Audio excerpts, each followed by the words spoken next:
Oui, alors moi je vais surtout intervenir sur le rapport 207 qui, je pense, est un nouveau scandale qui risque de faire couler beaucoup d'encre, que je peux qualifier d'ailleurs de rapport de la discorde, parce que, alors d'ailleurs oui, c'est j'ai été d'ailleurs très étonné lorsque j'ai vu ce rapport 25 CP 207 relatif au soutien accordé au titre de la Convention interrégionale de Massif des Vosges, parce que, une fois de plus, vous tentez d'infantiliser les acteurs économiques et habitants du massif des Vosges, avec un objectif qui semble être, dans ce cas précis, de vouloir influencer leur destin en menant des réflexions dont les conclusions seront, comme à l'accoutumée, probablement hors sol.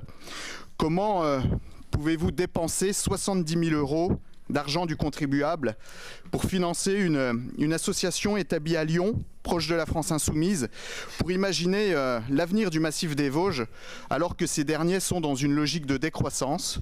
Je pense qu'il est grand temps d'arrêter de financer avec l'argent de nos impôts des saltimbanques militants d'extrême gauche, politisés et sans réelle compétence, si ce n'est d'avoir coopéré avec l'ADEME.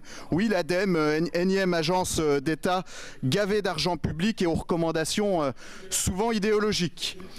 Les Français et les habitants du Grand Est doivent savoir, oui, comment est dépensé l'argent de notre collectivité, et il me semble que ces derniers ne valident pas vos démarches folkloriques, puisque, tenez-vous bien, les objectifs de cette convention sont notamment d'imaginer un futur désirable pour le massif des Vosges et ses territoires à travers la création d'imaginaires positifs.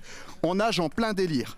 Vous allez donc confier l'organisation de 30 ateliers intitulés Voyage en 2030 glorieuse, un jeu de mots qui fait pchit, à cette association clownesque dont les conclusions permettront, selon vous, aux différentes parties prenantes d'explorer et de co-construire, une fois n'est pas coutume, des scénarios d'avenir. Les Vosgiens n'ont pas besoin d'ateliers pour gérer leur patrimoine, ni de conseils de militants radicaux pour imaginer leur avenir, et encore moins d'une région Grand Est omnipotente pour les aiguiller. Et puisqu'il est précisé dans le rapport que l'association estime que le massif des Vosges peut être un excellent terrain d'expérimentation et de mise en œuvre d'utopies à plus large échelle, je tiens à vous souligner que les Vosgiens ne sont pas des cobayes.